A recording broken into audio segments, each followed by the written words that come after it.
Hello student, welcome to my channel EcoSastra. We start next chapter. Chapter third है according to your reference book. Okay, national income and related aggregates. तो हम start करेंगे। इससे पहले हमने circular तो finished किया है। अब हमें नेशनल इनकम के बारे में पढ़ना है और इसके एग्रीगेट्स क्या क्या हैं इसके बारे में ओवरव्यू देखते हैं कि इस चैप्टर में हमें क्या क्या कंप्लीट करना है। First of all, we know about the definition. What is the national income? Okay. तो पहले तो डेफिनेशन पढ़ेंगे कि पढ़ेंगे इसके बारे में कि क्या है national income. And after then हम ये देखेंगे कि three expression of a national income. जो नेशनल इनकम है, जब जान लेंगे आपकी नेशनल इनकम होता क्या है, तो उसे थ्री वेज में कैसे एक्सप्रेस कर सकते हैं वो देखेंगे। उसके बाद होगा सम रिलेटेड एग्रीगेट और कॉन्सेप्ट्स। कुछ रिलेटेड एग्रीगेट्स हैं जो भी नेशनल इनकम में, उनके बारे में उनको समझेंगे और उन्हें देखेंगे टोटल रिलेटेड एग्रीगेट्स कितने हैं। ठीक है। अगर आप सीबीएसई के स्टूडेंट हैं तो सीबीएसई स्टूडेंट के लिए 8 रिलेटेड एग्रीगेट्स उनके सिलेबस में दिए गए हैं ओनली। बट अगर आप और भी अगर आप किसी और एग्ज़ाम की प्रिपरेशन कर रहे हैं या फिर आपको पूरा इन्फॉर्मेशन चाहिए है, कॉलेज में हैं आप, है ना, और अगर आप किसी और बोर्ड से हैं और वहाँ पर अगर आपको 8 रिलेटेड एग्रीगेट्स के अलावा सारे 13 एग्रीगेट्स दिए गए हैं तो उनके बारे में भी हम डिस्कस करेंगे, है ना। सीबीएसई वाले बच्चों के लिए तो 8 रिलेटेड एग्रीगेट्स ही इनफ है। ठीक। तो हम देखेंगे कि कितने रिलेटेड एग्रीगेट्स हैं और उसके क्या कॉन्सेप्ट्स हैं। उसके बाद इन्हीं रिलेटेड एग्रीगेट्स की डेफिनेशन देखेंगे। एक्चुअली ऐसा नहीं है कि सारे रिलेटेड एग्रीगेट्स की डेफिनेशन आपको लर्न करनी होगी, जस्ट कॉन्सेप्चुअल है, आपको समझना है और बाकी आप खुद ही बना सकते हैं। ठीक। देखेंगे कि जो रिलेटेड एग्रीगेट्स हैं उनके उनके फार्मूलाज है, उनको बनाने के लिए क्या क्या की पॉइंट्स, कौन कौन से जो की वर्ड्स हैं उन्हें समझने की बातें होंगी यहाँ पर। तो फार्मूला की पॉइंट डिस्कस करेंगे। आफ्टर देन कन्वर्जन करेंगे। ये काफ़ी मेन रोल लीड करता है आपके नेशनल इनकम मतलब मेजरमेंट्स नेक्स्ट चैप्टर के लिए, कि आपको यहाँ पर फार्मूला बनाना है ना। अगर आपको जो भी रिलेटेड एग्रीगेट्स दिए गए हैं उसको आपको कैसे कन्वर्ट करना है, जब आप करेंगे तो आपको समझ आएगा। यहाँ पर कन्वर्जन चेंज करना है, आपने फार्मूलाज बनाने हैं, वो चीज़ें यहाँ पर डिस्कस करेंगे। आफ्टर देन ये 8 रिलेटेड एग्रीगेट्स के बारे में बात होगी, फार्मूले के की पॉइंट्स, कन्वर्जन, है ना, डेफिनेशन उसकी, क्योंकि मैंने बताया सीबीएसई में 8 रिलेटेड एग्रीगेट्स ही हैं।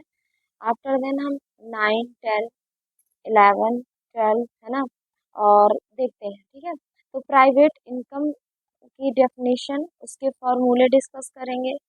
पर्सनल इनकम की डेफिनेशन, उसके फॉर्मूले डिस्कस करेंगे। पर्सनल डिस्पोजेबल इनकम की फॉर्मूले और उसकी डेफिनेशन डिस्कस करेंगे। नेशनल नेशनल डिस्पोजेबल इनकम के डेफिनेशन और फॉर्मूले डिस्कस करेंगे। तो ऐसे आपका ये पूरा ओवरव्यू कंप्लीट हो जाएगा बेटा, और इन्हीं सारे पॉइंट को डिस्कस करने के साथ आपका चैप्टर भी खत्म होगा। चलते हैं अपने नेक्स्ट पॉइंट पे। सो नेशनल इनकम का डेफिनेशन है, सबसे पहले रीड आउट करते हैं, after then we discuss about. Okay. National income is the sum total of a factor income earned by the normal resident of a country in the form of a wages, rent, interest and profit in an accounting year। एक साल में, है ना, उस accounting year में, ठीक है ना, कमाया जाता है क्या बेटा, टोटल किसका, फैक्टर इनकम का, है ना। एक एक क्या होता है, टाइम ड्यूरेशन होगा अकाउंटिंग ईयर का, एक साल का हम काउंट करेंगे। उस अकाउंटिंग ईयर में क्या फैक्टर इनकम अर्न किया गया होगा। नेशनल इनकम है तो सारी जितनी भी पब्लिक कहीं भी है, जिस भी एरिया में रह रही है वहाँ की बात हो रही है, ठीक है ना। तो सम टोटल टोटल होगा factor income earn by the normal resident, जो भी वहाँ पर रहने वाले लोग हैं, जो वहीं पर खर्च कर रहे हैं और वहीं पर कमा रहे हैं, है ना, नॉर्मल रेजिडेंट है जो वहाँ के, ऑफ अ कंट्री, किसी भी कंट्री में रहने वाले लोगों के द्वारा फैक्टर इनकम कमाई गई है, उसका टोटल है एक अकाउंटिंग ईयर में, ठीक है ना। क्या है, of a country in the form of, ये फैक्टर इनकम किस फॉर्म में होगी, आपने काम किया होगा तो आपको वेजेस मिलेगा, सैलरी मिलेगा, ठीक है। आपने किसी को उधार में कुछ दिया है तो इंटरेस्ट ले रहे हो, है ना, पैसे दिए हैं तो उसका इंटरेस्ट ले रहे हो। अगर आपने किसी को रेंट पे दिया हो तो उसका रेंट ले रहे हो। बिजनेस कर रहे हो तो प्रॉफिट अर्न हो रहा है, पैसा एडिशनल इनकम जनरेट हो रही है। यहाँ पर देखें अगर आप, तो एडिशनल आपने काम किया तो काम के बदले में आपको इनकम मिली, है ना। आपने किसी को लैंड, किसी को हाउस मतलब रेंट पे दिया तो उसका इन कैश जो भी, है ना, प्रॉफिट मनी मिला, वो हुआ आपका इनकम जनरेशन का ये है ना। इसके बाद आपने अगर किसी को पैसे दिए खाली और हेल्प कर दी, दिए और उसने वापस किए, ये नहीं हो रहा है यहाँ पर। इसके बाद आप इंटरेस्ट ले रहे हैं तो यहाँ भी इनकम का जनरेशन है ना। एंड प्रॉफिट, प्रॉफिट कैसे, बिजनेस कर रहे हैं, सारे के सारे जितने भी लोगों के पे करने के बाद पैसों को, जितने खर्चे हैं वो समाप्त करने के बाद आपका जितना भी एक्स्ट्रा प्रॉफिट पैसा बचा है, सॉरी, वो एक प्रॉफिट के उस पे आता है और वो आपकी इनकम जनरेशन है। ठीक है, तो जिस भी जगह से आप काम कर रहे हो और उसका मोटिव है इनकम जनरेशन का, तो वो आपका है क्या है, फैक्टर इनकम है, जिसका टोटल किसी अकाउंटिंग ईयर में नॉर्मल रेजिडेंट के द्वारा कमाया गया नेशनल इनकम कहलाता है। जैसे जैसे आप नेशनल इनकम के बारे में और ज़्यादा जानेंगे, अभी ये तो बेसिक था, तो बेसिक सा एक डेफिनेशन था। जब आप पूरी तरह से नेशनल इनकम से अवेयर हो जाएंगे, सारी चीज़ें आपको समझ आ जाएंगी, तो ये डेफिनेशन तो दी है, चलो सीएसओ ने दी है, सेंट्रल स्टैटिस्टिकल ऑर्गेनाइजेशन ने, अच्छी है। लेकिन आप फिर उसके बाद खुद ही बनाने लग जाएंगे डेफिनेशन तरीके तरीके की, है ना। क्योंकि आपको बिहेवियर ऑफ नेशनल इनकम जानना है और इसके बाद आप यहाँ पर मॉडिफाई कर सकते हैं कैसे भी डेफिनेशन आप खुद ही बना देंगे, है ना। यहाँ पर बिल्कुल भी जरूरी नहीं है कि आप यहाँ पर सम टोटल ऑफ फैक्टर इनकम करें, है ना। यहाँ पर आप खुद ही मॉडिफाई करेंगे, आपको आगे समझ में आएगा कि क्यों कहा मैंने, है ना, क्यों आप ऐसा। नॉर्मल रेजिडेंट तो हमेशा रहेगा, एक कुछ कॉमन चीजें रहेंगी यहाँ पर, जैसे कि normal resident of country he national income generation में काम किया जाता है, ठीक है ना। एक अकाउंटिंग ईयर हमेशा रहेगा बेटा, ऐसा नहीं होगा कि आप नेशनल इनकम पढ़ लोगे तो अकाउंटिंग ईयर 1 ईयर से, है ना, 2 साल 4 साल आप कैलकुलेशन करने लगो। नॉर्मल रेजिडेंट से आप मतलब पूरे वर्ल्ड का नेशनल इनकम काम कर, ऐसा नहीं होगा। ये कुछ चीज़ें कॉमन रहेंगी, बट यहाँ पर आप रहेगा तो यही फैक्टर इनकम ही रहेगा, पर इसकी जगह पे कुछ और रिप्लेस आप वर्ड कर सकते हो, ठीक है ना, और इसमें कुछ ऐड भी कर सकते हो, ये चीज़ें हो जाएगी। ठीक है, तो एक काफ़ी इजी सी और काफ़ी प्यारी सी डेफिनेशन है, सेंट्रल स्टैटिस्टिकल ऑर्गेनाइजेशन के द्वारा दी गई है। नेशनल इनकम की डेफिनेशन हो गई। इसके बाद देखेंगे नॉर्मल रेजिडेंट ऑफ कंट्री। अभी बार बार कह रहे हैं कि normal resident of country, normal resident of country, यहाँ डिस्कस नहीं किया क्योंकि यहाँ पर एक अलग से कॉन्सेप्ट दिया है। ठीक है, तो नॉर्मल रेजिडेंट ऑफ कंट्री होते कौन है, तो रिफर्स टू एन इंडिविजुअल और इंस्टीट्यूशनल, या तो कोई अकेला है या ग्रुप है, कोई ऑर्गेनाइजेशन है, ठीक है, तो हु ऑर्डिनरी रिजाइड, रह रहा है साधारण तरीके से कहीं किसी कंट्री में, and who centre of economy interest also lies in the country, जिस कंट्री में आप रह रहे हैं। ध्यान देने वाले का यहाँ पर नोट नहीं किया गया, 1 साल से ज्यादा समय तक रहने वाले लोगों को नॉर्मल रेजिडेंट की कैटेगरी में लाया जाता है, ये सारी कंडीशन अप्लाई होने के बाद। 1 साल से ज्यादा कैसे, इंडिविजुअल है या इंस्टीट्यूशनल है, साधारण तरीके से किसी कंट्री में 1 साल से ज्यादा रह रहे हैं और वहीं पर खा रहे हैं, तो नॉर्मल सी बात है, वहीं पर वो अपना सारा खर्चा उठा रहे होंगे, वहीं से सामान ले रहे होंगे। इट मीन्स कि उनका इकोनॉमिक ऑफिस इंटरेस्ट कहाँ का होगा, उसी कंट्री का होगा। कोई सामान, छोटे से छोटे खर्चे, बड़े से बड़े खर्चे कहाँ पर हो रहे हैं, उसी कंट्री में हो रहे हैं। तो अगर मान लेते हैं आप या फिर मैं किसी और कंट्री में रहने चले जाते हैं, ठीक है ना, वहाँ पर रह रहे हैं और 1 साल से ज़्यादा हो गया, है ना, वहीं पर रह रहे 1 साल से ज़्यादा हो गया और हम वहाँ पर रह करके अपने खर्चे वहीं से उठा रहे हैं, वहीं पर खा रहे हैं, वहीं पर सारा एक्सपेंसेस हो रहा है, तो हम वहाँ के नॉर्मल रेजिडेंट्स कहलाएंगे। ठीक, इतनी ही बात है। ओके स्टूडेंट, तो आपने देखा कि नेशनल इनकम का डेफिनेशन, है ना, डेफिनेशन देख लिया आपने। इसके बाद अब आप देख रहे हैं कि नेशनल इनकम क्या होता है, कि जो वहीं पर खर्च हो रहा है, जो इकोनॉमी इंटरेस्ट सेंटर उसका उसी कंट्री का। ठीक, यहाँ पर एक नोट की तरीके से मैंने एक हाईलाइट किया हुआ है, पढ़ते हैं क्या है, we never believe that we expend all income. आप बिलीव कर सकते हो कि जितना कमाया है उतना ही गवाया है ना? ऐसा नहीं होता, एक्चुअली तो नहीं होता, है ना? रियलिटी ऐसी नहीं है। Yes we some percent save in income because of amount of saving people में, है ना? कुछ चीज, कुछ पैसे तो हम, मेरी सैलरी आ रही है, मैं पूरा का पूरा 100% खर्च नहीं करती, कुछ परसेंटेज में सेविंग्स करती हूँ, अपनी सिक्योरिटी के लिए करती हूँ, ठीक है ना? Even the goods remain unsold, जैसे कि मैं सारे पैसे खर्च नहीं करती, वैसे ही सारा का सारा सामान प्रोड्यूसर के द्वारा बनाया बिक भी नहीं जाता है। हमेशा ऐसा नहीं होता होगा बेटा कि अगर उन्होंने 100 यूनिट्स बनाई और 100 यूनिट्स ही बिक जाए, है ना? तो क्या होता है कि 100 यूनिट्स नहीं बिक सकती है, तो कुछ ना कुछ अनसोल्ड रह जाता है। सो वी अज्यूम दैट, तो हम यहाँ पर मान के चलते हैं, अपने नेशनल इनकम में हम क्या चलते हैं, मान के चलते हैं कि producer on purchase that unsold goods, ठीक है ना? प्रोड्यूसर खुद ही खरीद ले रहा है उस, जो अनसोल्ड अनबिका हुआ सामान है, उसे क्या कर रहा है, प्रोड्यूसर खरीद ले रहा है, तभी तो नेशनल इनकम कंसीडर कर रहे हैं इन अकाउंटिंग ईयर में, है ना? एक अकाउंटिंग ईयर में नेशनल इनकम की नेट फैक्टर इनकम जो है, सॉरी, फैक्टर इनकम जो है, में सम टोटल की एक प्रॉफिट हुआ, तो प्रॉफिट पूरा जितना भी प्रोड्यूसर ने, जो भी बिजनेसमैन है, उसने जितना भी सामान बनाया वो सारा बेच दिया, मतलब कि जो अनसोल्ड था वो भी उसने खुद खरीद लिया और वो फाइनली कंसीडर्ड हुआ उसका प्रॉफिट, है ना? तो नेशनल इनकम वहां पर ऐसे कंसीडर्ड होगा। तो यहाँ पर भी कुछ ना कुछ अनसोल्ड रह जाता है, पर हम ये अज्यूम करके रखते हैं कि जो अनसोल्ड है वो प्रोड्यूसर ने खरीद लिया है खुद ही, ठीक है?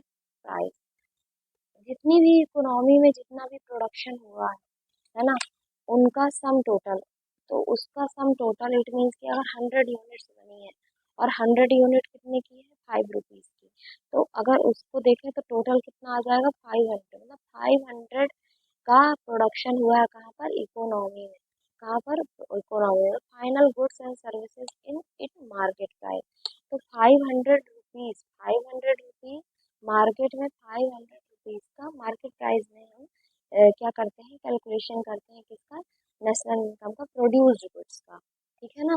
प्रोड्यूस्ड गुड्स का क्या करते हैं, तो यहाँ पर 500 रुपीज क्या हो जाएगी, इनकम किसकी होगी बेटा, प्रोड्यूसर की होगी, ये इंडिकेट किया था मैंने, कोई बात नहीं। फाइनल गुड्स, अगर 100 गुड्स 5 रुपए की है, तो 500 गुड्स जो है, तो 500 अमाउंट क्या हुआ, नेशनल इनकम हुआ। नेक्स्ट है N Y equal to C plus I. आप एक तो ऐसे भी डिनोट कर सकते हो नेशनल इनकम को कि total production in market price, है ना?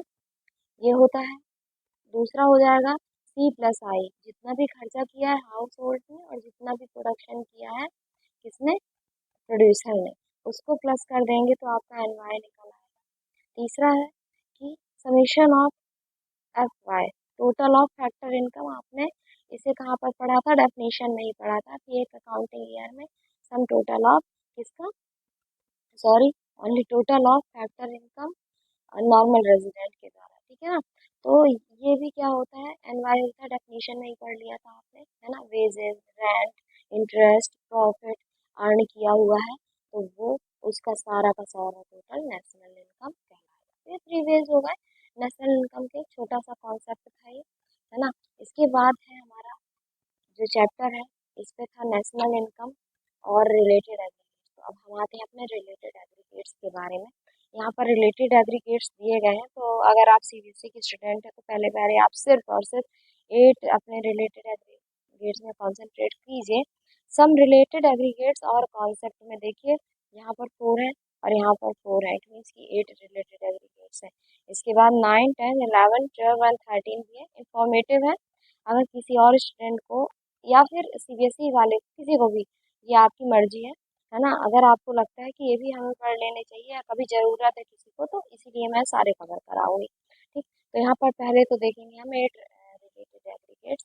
तो 8 हमारे यहाँ पर देखिए, यहाँ पर मैंने GDP, GDP at FC, NDP, ये डीपीडीपी आ रहा है ना? यहाँ पर जीएनपी, जीएनपी, एनएनपी, एनपीएनपी, यहाँ पर डीपी, यहाँ पर एनपी। थोड़ा सा फुल फॉर्म में फर्स्ट रिलेटेड एग्रीगेट का बता दो, और जो मैंने ये लिखा, ये क्यों लिखा है ये बता दो। उसके बाद इनके बारे में तो हम वैसे भी सारा डिस्क्राइब करने वाले हैं। तो जीडीपी, ग्रॉस डोमेस्टिक प्रोडक्ट, सबका मतलब ही है domestic product, domestic product, domestic product, domestic product.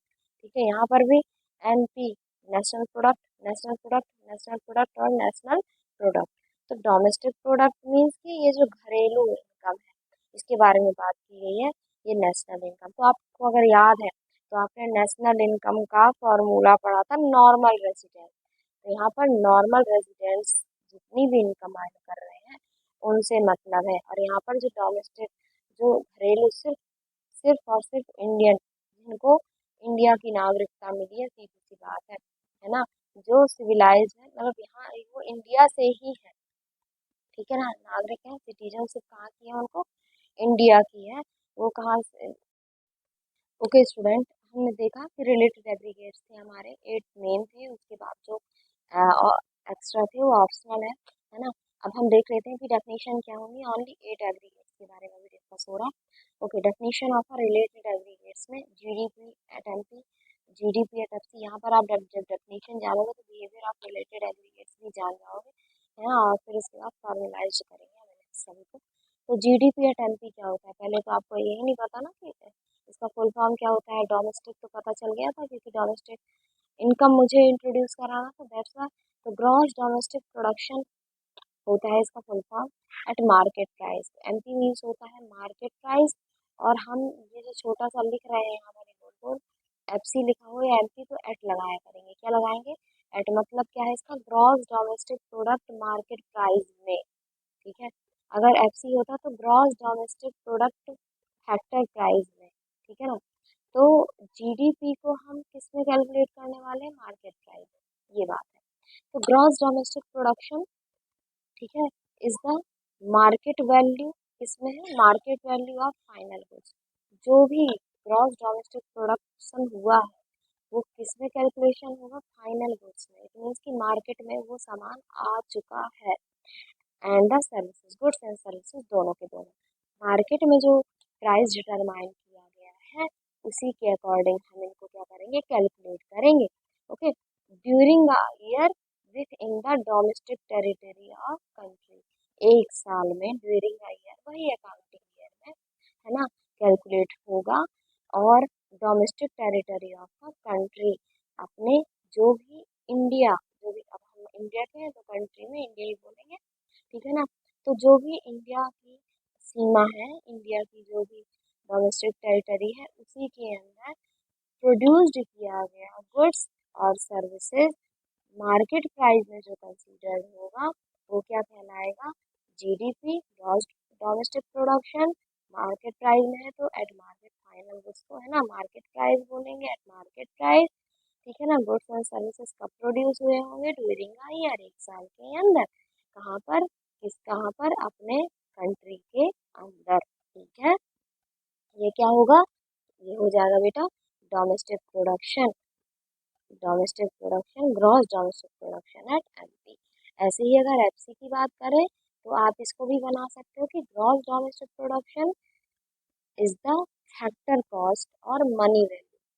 Factory में सामान बना, है ना, प्रोडक्शन हुआ और मार्केट में नहीं गया है, इसकी जो रियल वैल्यू है, एक्चुअली जितना भी खर्चा आया है विदाउट टैक्सेस वगैरह ऐड करने के, वो होता है उसका मनी वैल्यू, फैक्टर कॉस्ट होगा उसका। तो उस पे, है ना, ग्रॉस डोमेस्टिक प्रोडक्शन जो हुआ है उसका जो फैक्टर कॉस्ट रियल, है ना, मनी वैल्यू है जो उस, वो final goods and services produce during a year in the domestic territory. सब कुछ सेम है, डोमेस्टिक टेरिटरी के अंदर होना चाहिए किसी कंट्री के, है ना, गुड्स एंड सर्विसेज प्रोड्यूस होना चाहिए एक साल के अंदर, ग्रॉस डोमेस्टिक प्रोडक्शन ही रहेगा। लेकिन एमपी ना होके एफसी हो जाएगा, इट मीन्स की फैक्टर कॉस्ट और मनी वैल्यू। ठीक है, इसके बाद नेक्स्ट हो जाएगा बेटा आपका एनडीपी एट एमपी। ग्रॉस की बात हो गई, नेट की बात करते हैं। नेट डोमेस्टिक, इसमें अभी मैं कह रही हूँ ना, बहुत ही सिंपल डेफिनेशन डिस्कस कर रहे हैं। जैसे ही आप एनडीपी एट एमपी के बारे में ज़्यादा जान लेंगे ना तो आपको लगेगा कि नहीं नहीं, मैं तो इसमें ये भी इंक्लूड कर सकती हूँ या सकता हूँ, है ना, मैं इसमें इसकी जगह ये रख सकता हूँ। जैसे ही आपको नॉलेज हो जाता है सारे के सारे टर्मिनोलॉजी का, आपको सारे कॉन्सेप्ट क्लियर हो जाते हैं। तो सच बता रही हूँ मैं, डेफिनेशन डिस्कस करने की जरूरत बिल्कुल भी नहीं है। जैसे अब यहाँ पर देखो कि आपको एक बात तो पता ही चल गई है कि अभी आपको ड्यूरिंग अ ईयर, और जहाँ पर डोमेस्टिक है वहाँ पर domestic territory of the country, ये ये क्या करना है, इन्वॉल्व करना है, कॉमन सी बात है ना, कि ड्यूरिंग अ ईयर और domestic territory of a country, है ना। तो पहले तो आपको लिख देना है कि इसका मतलब ही क्या है, नेट डोमेस्टिक प्रोडक्शन। अब एमपी में तो इज द मार्केट वैल्यू, इसमें मार्केट वैल्यू में, है ना, ऑफ द फाइनल गुड्स। जब गुड्स फाइनली बन जाएगा तभी तो उस पर प्राइस लगाया जाएगा, तभी तो मार्केट में आने के लिए तैयार होगा। तो फाइनल गुड्स एंड सर्विस, चाहे वो गुड्स हो चाहे वो सर्विसेज हो, मार्केट प्राइस पे उनको कंसीडर किया जाता है ड्यूरिंग अ ईयर, एक साल के अंदर। कहाँ पर होने वाले प्रोडक्शन को, डोमेस्टिक हमारे किस सीमा के अंदर, हमारी कंट्री के अंदर, ठीक है ना, एक्सक्लूसिव ऑफ डेप्रिशिएशन।